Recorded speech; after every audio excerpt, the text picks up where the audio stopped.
شہر میں بچوں کا سب سے بڑا اسپتال لاوارث، نظام درہم برہم، 400 سے زائد ملازمین 10 ماہ کی تنخواہوں سے محروم۔ انتہائی اہم شعبہ جات 7 ماہ سے مکمل بند ہیں۔ Emergency, I C U, nursery, ward, operation theatre بھی مکمل بند ہیں۔ X ray, ultra sound, laboratory کی سہولیات بھی بند۔ کروڑوں روپے کی جدید مشینری بھی خراب ہونے کا خدشہ۔ چلڈرن اسپتال نارتھ ناظم آباد مسائل کا گڑھ بن گیا۔ بجلی غائب، انٹرنیٹ بند، پرچیاں ہاتھ سے بننے لگی، ڈاکٹر او پی ڈی سے باہر، گرمی میں معائنہ کرنے پر مجبور، ادویات کی کمی سے والدین پریشان، بچے بے یار و مددگار، والدین نے شکایات کے انبار لگا دیے۔ 1 گھنٹہ زمین کے لیے، غیر ضروری بتیاں، برقی آلات بند۔ شہر قائد میں بھی ارتاور منایا گیا۔ شہریوں نے 1 گھنٹہ صرف انتہائی ضروری آلات کا استعمال کیا۔ سرکاری اور نجی عمارتوں کی روشنیاں اور غیر ضروری آلات کو بند کیا گیا۔ شہر سے تجاوزات کے خاتمے کے لیے بلدیہ عظمیٰ کراچی متحرک، محکمہ اینٹی انکروچمنٹ کی گلشن اقبال میں کارروائیاں۔ موسمیات بس سٹاپ تا سپورہ چرنگی تک جوہر کمپلیکس سے تجاوزات کا خاتمہ کر دیا۔ سینئر ڈائریکٹر اینٹی انکروچمنٹ کا ملوث افراد کے خلاف مقدمات درج کرانے کا اعلان۔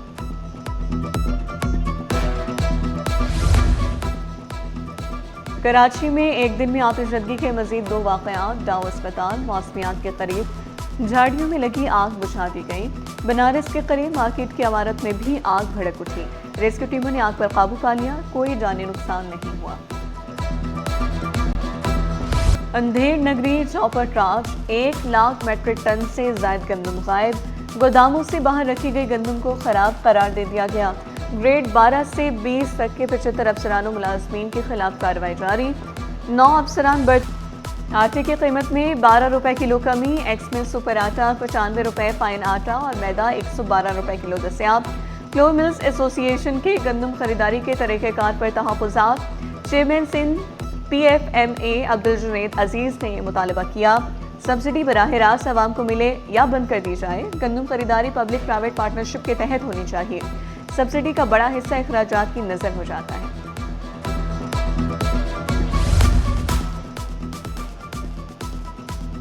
نئی گندم پالیسی کا مقصد کاشتکاروں کے مفادات کا تحفظ۔ 1 ملین میٹرک ٹن گندم خریداری کا فیصلہ قیمتوں کو قابو میں رکھنے کے لیے کیا گیا۔ سینئر وزیر شرجیل انعام میمن نے کہا 1 اپریل سے 109 مراکز میں گندم خریداری شروع ہوگی۔ فی من گندم کی امدادی قیمت 3500 روپے مقرر کی۔ گندم صرف رجسٹرڈ ہاری کارڈ ہولڈر سے خریدی جائے گی۔ اس سال حکومت باردانہ فراہم نہیں کرے گی، کاشتکار اپنے بیگ خود لائیں گے۔ توانائی کے شعبے میں سنگین چیلنجز کا سامنا، معاشی ماہرین کے حکومتی پلان پر ہر صورت عمل درآمد کی تجویز۔ ذیشان مرچنٹ بولے تیل اور ایل این جی کی قیمت بڑھنے سے درآمدی بل کا بوجھ بڑھ رہا ہے، کفایت شعاری پر ہر صورت عمل کرنا ہوگا۔ بجلی اور پیٹرولیم مصنوعات کی بچت کر کے ہی مشکلات سے نکلا جا سکتا ہے۔ توانائی بحران سے صنعتی شعبہ متاثر ہونے کا خدشہ ہے۔ پیٹرولیم مصنوعات کی سپلائی برقرار رکھنے کے لیے حکومتی اقدامات تیز۔ پورٹ قاسم پر ایک اور جہاز لنگر انداز۔ M T Khairpur 55,000 metric ton petrol لے کر پہنچا۔ مارچ میں پیٹرولیم مصنوعات کے 12 جہاز پاکستان پہنچے۔ گرینڈ ٹرانسپورٹرز الائنس پاکستان نے پیٹرولیم مصنوعات مہنگی نہ کرنا خوشائن قرار دیا۔ صدر الائنس امداد نقوی بولے حکومت کے شاندار اقدامات سے بحران پیدا نہیں ہوا۔ سانحہ گل پلازہ کی تحقیقات آخری موڑ پر، سچ کی راکھ میں دبی چنگاریاں بھڑکنے کو تیار۔ میونسپل کمشنر نے جواب جمع کرایا۔ کمیشن کو senior member board of revenue کے جواب کا انتظار۔ Fire brigade, rescue, S B C اور دیگر نے بھی رپورٹ جمع کرائی۔ کمیشن 8 اپریل تک تحقیقات مکمل کرے گا۔ غریبوں پر بوجھ ڈال دیا، حکمرانوں نے عیاشیاں کم نہ کی، جاگیرداروں سے ٹیکس وصول نہیں کیا جا رہا۔ امیر جماعت اسلامی حافظ نعیم الرحمان نے کہا غریب طبقہ پس رہا ہے، تعلیمی ادارے بند نہیں کرنے چاہیے تھے، 1-2 ماہ کی تنخواہ نہ لینے سے کام نہیں چلے گا، آئی پی پیز کی ادائیگی فوری بند ہونی چاہیے۔ کراچی کچرا کنڈی بنا ہوا ہے، بلدیاتی اداروں کو بااختیار ہونا چاہیے۔ پیپلز پارٹی کے تاریخی ترقیاتی کاموں سے جماعت اسلامی مایوس ہے۔ حافظ نعیم نے اپنے ٹاؤن چیئرمین کی تاریخی کرپشن کو بے نقاب ہونے سے بچانے کے لیے پریس کانفرنس کی۔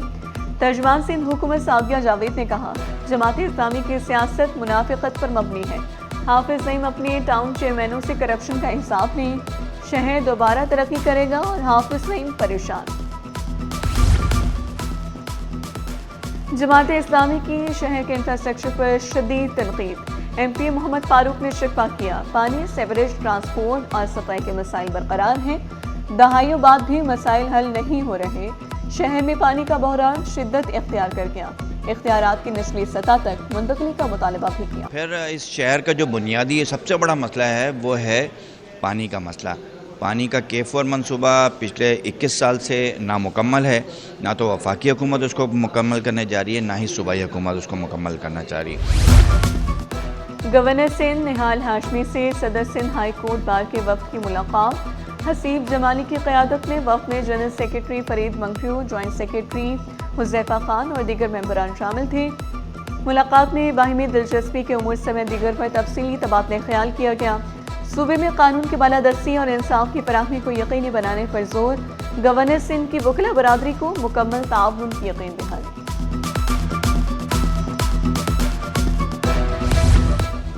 گورنر پنجاب سردار سلیم حیدر خان کی سینیٹر شہری رحمان کی رہائش کا آمد۔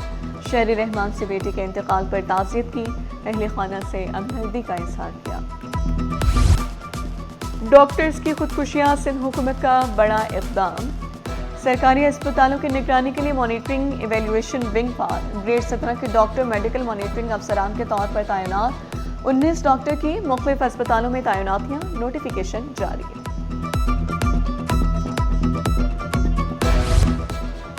محکمہ تعلیم کے جونیئر کلرکس کی ملازمت سے برخاستگی۔ سرکاری وکیل نے جواب جمع کرانے کے لیے مہلت طلب کر لی۔ سندھ ہائی کورٹ آئینی بینچ نے محکمہ تعلیم اور دیگر سے جواب طلب کر لیا۔ پورٹ ٹرسٹ کے ریٹائرڈ افسر کی پینشن کا کیس، سندھ ہائی کورٹ کا کیس کا دوبارہ جائزہ لینے کا حکم۔ عدالتی ریمارکس میں کہا گیا، طویل اور مسلسل سروس کو نظر انداز نہیں کیا جا سکتا۔ اگر افسر مالی فوائد کا حقدار ہے تو ادائیگی یقینی بنائی جائے۔ پینشن اور مراعات کا فیصلہ قوانین اور قواعد کے مطابق ہوگا۔ مجاز اتھارٹی 3 ماہ میں تفصیلی فیصلہ کرے۔ پینشن واجبات سے متعلق درخواست نمٹا دی۔ لاپتہ شہریوں سے متعلق رپورٹ عدالت میں پیش۔ صاحبزادہ 2024 میں لاپتہ ہوا، 1 جنوری کو واپس آیا، دوبارہ لاپتہ ہونے کا بھی مقدمہ درج کیا۔ سعود آباد سے لاپتہ شہری بھی گھر پہنچ چکا، عدالت نے درخواست نمٹا دی۔ عدالت کی دیگر لاپتہ شہریوں کی بازیابی کے لیے کوششیں تیز کرنے کی ہدایت۔ پولیس اور دیگر فریقین سے 21 اپریل تک جواب طلب۔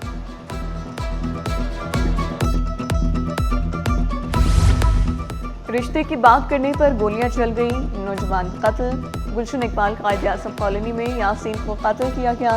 پولیس کے مطابق قتل کو خودکشی کا رنگ دینے کی کوشش کی گئی۔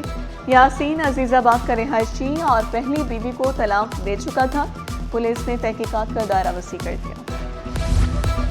میڈیکل کالج کی طالبات کے ساتھ لوٹ مار کا مقدمہ درج۔ مقدمہ بس ڈرائیور نے نیو ٹاؤن تھانے میں درج کرایا۔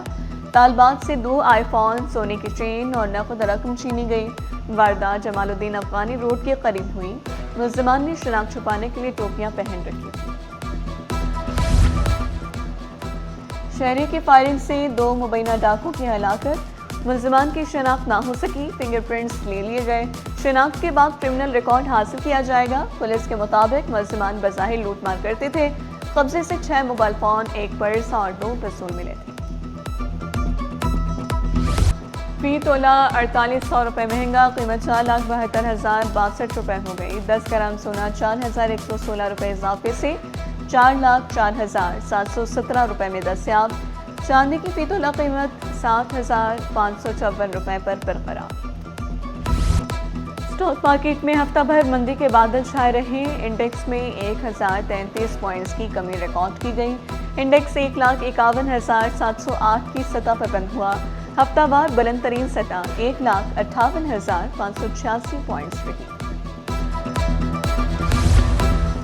پیڈل کا میگا دنگل سج گیا۔ انٹرنیشنل پیڈل ٹورنامنٹ کا شاندار آغاز۔ 4 کیٹیگریز میں نوجوانوں کے درمیان زبردست ٹکر۔ ملک بھر سے 7 کھلاڑی مد مقابل۔ اور گھر کے لیے فرنیچر لینا ہو یا کرنی ہو آفس کے لیے انٹیریئر ڈیزائننگ، سب کچھ ہوگا ایک چھت تلے۔ پاکستان انٹیریئر فرنیچر ایکسپو دوسرے روز بھی جاری۔ ہوم ڈیکور سمیت فرنیچر کے متعدد برانڈز نمائش میں شریک۔ ترکش، پاکستانی اور چائنیز قالین کے اسٹالز شہریوں کی توجہ کا مرکز۔ 50% ڈسکاؤنٹ کے ساتھ buy one get one free کی سہولت بھی دستیاب۔ جہیز پیکیجز پر بھی 50% تک ڈسکاؤنٹ لگا دیا گیا۔ پیکج میں بیڈ، ڈریسنگ،